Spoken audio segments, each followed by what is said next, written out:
Welcome back to IGN Live at E3. Last night, Bethesda held its press conference and revealed The Evil Within 2, which is set to welcome us in on Friday, October 13th. Lucy O'Brien and I are ready to see more. Here to walk us through the horror is Bethesda's Pete Hines. Hi, guys. Welcome to the show.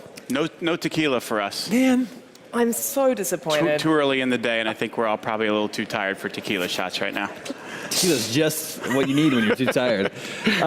Lucy, you reviewed the first Evil Within. I did review the first Evil Within, and I'm very, very excited for the sequel. How long has it been in development for? I mean, basically since the first one. You remember they did some of the DLC, the extra stuff with Kidman, but you had some amount of the team working on that, and others going ahead and starting with, like, what do we want to do for the sequel? What's it going to be like?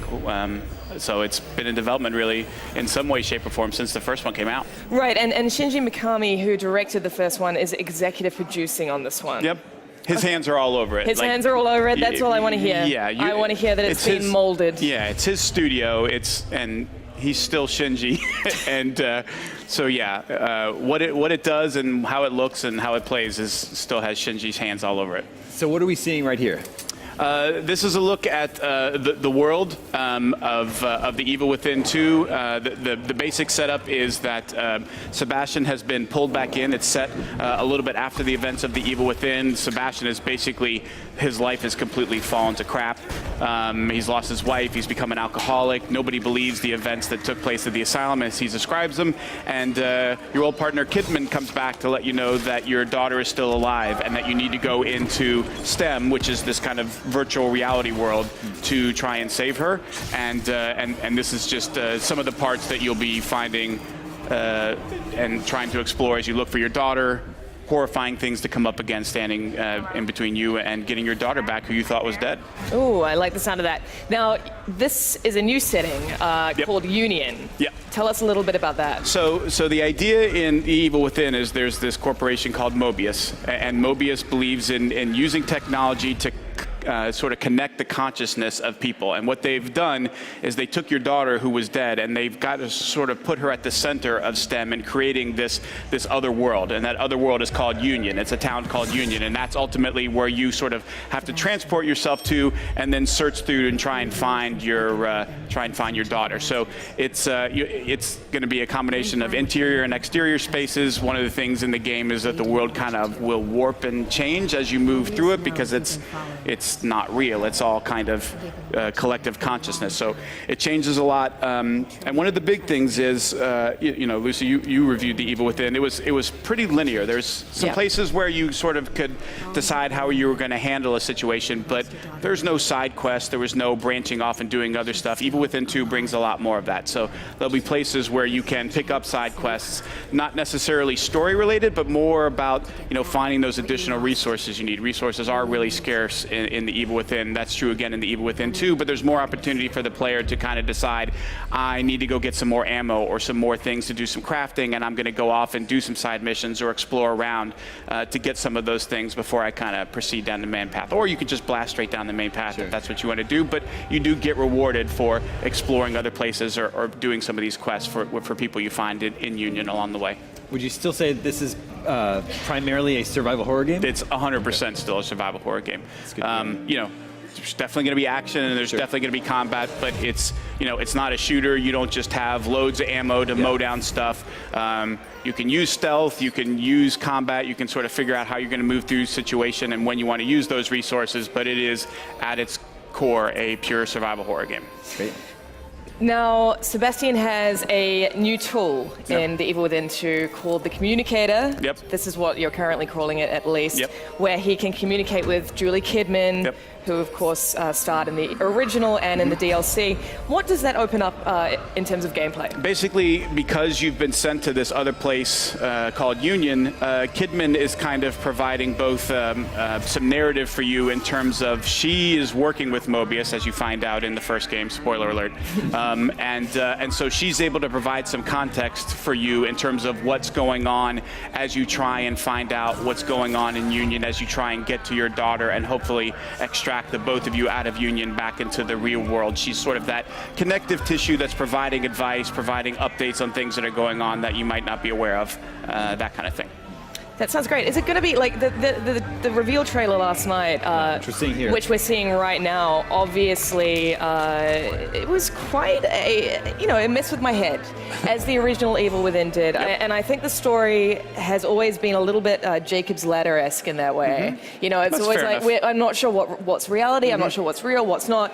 Are the themes going to be very? Are they going to be similar? The sort of sense of reality distorting. Yeah, for sure. I definitely think there's that sort of being off balance, that you're never entirely sure what's going on, that you see something and then suddenly it's not there. You walk through a door and you're in completely different reality. You walk through a door into a room and then you turn around and that wall has changed to something else. That's sort of like keeping the player off balance.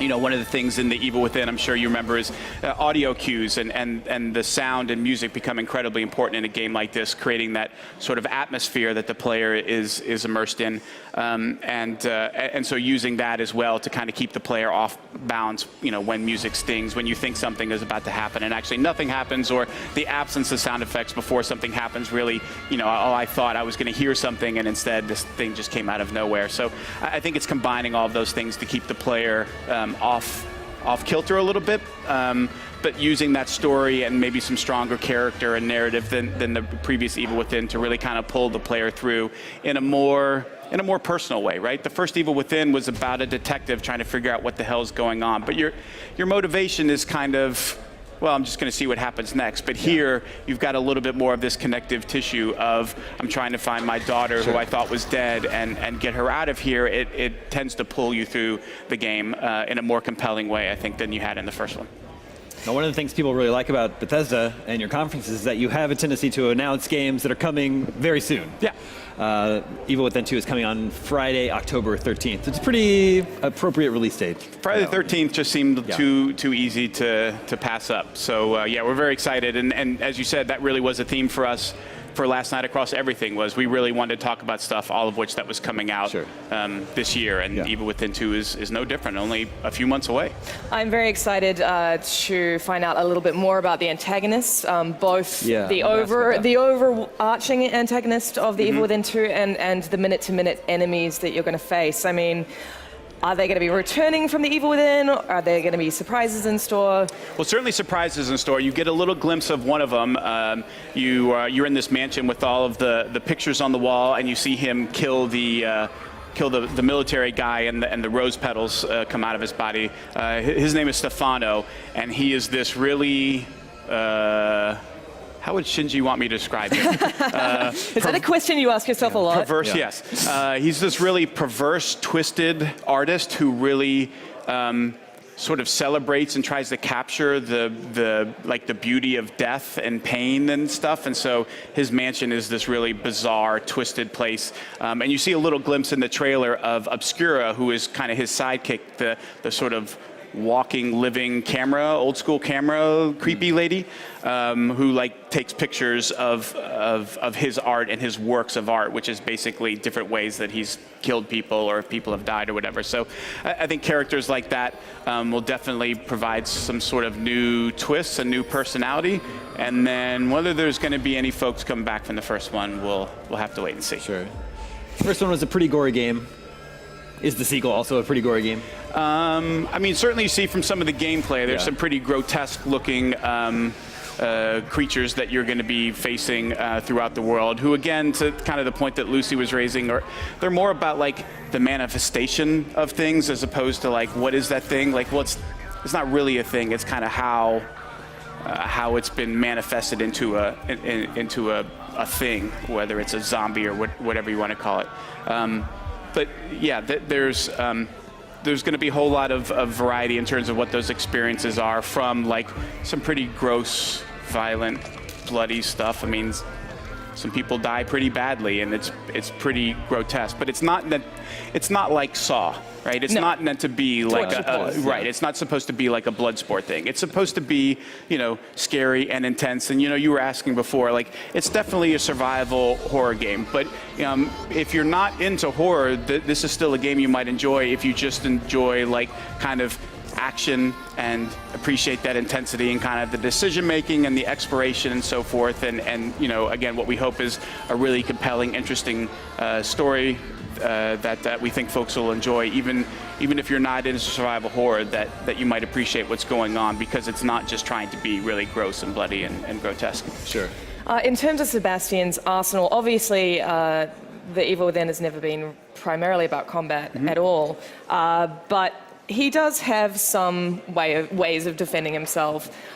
Is his skill set going to have evolved at all, or should we expect more of the same? Yeah, I think we've tried to maybe do a little bit more this time around with crafting and sort of the ability to get resources that you then decide, what am I going to use these resources to create? Like, is it more important for me to try and create ammo, or is it more important for me to try and create something else that might be of use, and giving the player the power to kind of do those things, as opposed to like, well, I put 2 bullets on that desk, and so I hope you need bullets because that's what I left. If you needed something else, well, I guess you're SOL. So doing a little bit more with crafting and allow the player to kind of make those decisions for themselves. What do I need right now? And again, as I was talking about the non-linearity, like having those open areas where going off on these side things to find more resources becomes an important player choice in terms of, do you want to go do that? Do you need more resources? Or like, nah, I'm good. Like, I kind of have what I need for the way that I'm playing the game. Sure.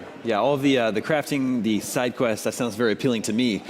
You established the world and these characters with the first game. Is there anything that, you guys wanted to do with the first game that you couldn't quite fit it in, that you were able to include this time around? I think you see some of that in terms of, Lucy, you played the DLCs as well, right? I played all the DLCs, and one of the things that I think we saw from fans was they really enjoyed, even more so, I think, the story and kind of the way that those played out versus the main game. They had a lot more context to them, and they felt a little bit more like relatable. And I think that was something that, out of those DLCs, they wanted to bring to the second one, to the full game. Like, these are the kinds of things that really resonated with people. Even in the portrayal of Sebastian, I think in some respects, even myself, Sebastian is a little bit of a-hole in the first game, right? Like, he's not really sympathetic. Poor Sebastian. And so in this game, I think they've tried to sort of give the context and humanize him a little bit more, like as a father, as a husband who's kind of lost everything and sort of lost his way. He's a lot more relatable, I think, than the first one. And so little things like that might not seem like, well, we wanted to have, like, I don't know, giant bombers fly in, and now we have giant bombers. It's more about like expanding story, expanding character, adding a little bit more diversity, adding some more player choice, kind of looking at what folks enjoyed in the first one, and then stuff that they said, well, I wish there was a little bit more of this or a little bit more of that, to kind of use those opportunities to bring more of that into the sequel. How do you sustain, we had this conversation during the Bethesda post-show last night, how you sustain a horror game without exhausting the player. Because a lot of the more sort of aggressive horror experiences tend to be shorter because it's not sustainable, right? For sure. So how do you balance that kind of cadence in a horror game where the player still feels like survival is possible, but they're also scared out of their brains? It's a great question, and it's definitely a big challenge, because like there's a certain point at which intensity simply becomes too much. I mean, you can even see it in a game like Doom, where you do need moments, even just in a shooter, where if it was just that all the time, you need a little downtime or before you get into the next one, and even that much more for a survival horror game. And I think the way that you do that is by not having it just be sort of A to B, B to C, C to D, kind of straight through, but offering opportunities for the player to do some things that aren't maybe always going to be super intense or like scary or frightening or gory, that allow you to kind of progress as a player without constantly throwing stuff at you every minute and every second, and giving the player at least a little bit of a chance to like catch their bearings, catch their breath, and say like, okay, like I got my health back up, and I kind of gathered back up. Maybe you're trying to sneak through an area and it all went pear-shaped, and all of a sudden you used up all the rest of the ammo that you have. Like, you need that time to be able to say, like, I need to sort of like catch my breath. Holy crap, that was intense. I almost died, but like I'm still alive and I still got all my parts, and like I've got my health back and I got some ammo.